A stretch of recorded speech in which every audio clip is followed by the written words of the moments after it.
Okay, let's start with IELTS speaking part 1 and we're going to ask you some questions. You just have to answer briefly. Okay, let's start. Do you have many friends?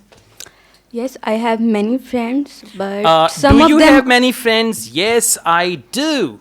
And then speak on. Yeah. Do you have many friends? Yes, I do. I have many friends, but some of them are very close to me because we are friends from childhood. We have been friends. We have been friends since childhood. Since childhood. So to answer your question, I have a very good circle of friends. Conclusion is also a must. Okay. Right? Good. Yes. Are you getting confused? No. No, just relax. How do you communicate with your friends?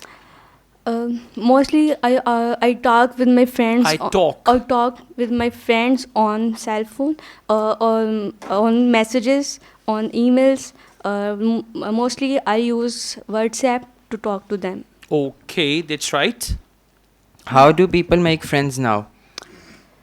Nowadays, people make friends on social media like Facebook, Instagram, or whenever they meet new people, they make them friends. All right, that's good. Would you like to make some new friends in the future? Yes, I like to make friends in. I would like. I would like to make friends in future.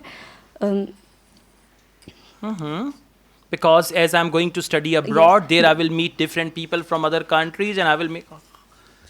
Okay? Yeah, just go on. Be talkative. Be just, a chatterbox. Okay. And then you'll be fine. All right, thank you. Overall, it's good, but you need practice and confidence. Okay. Yes.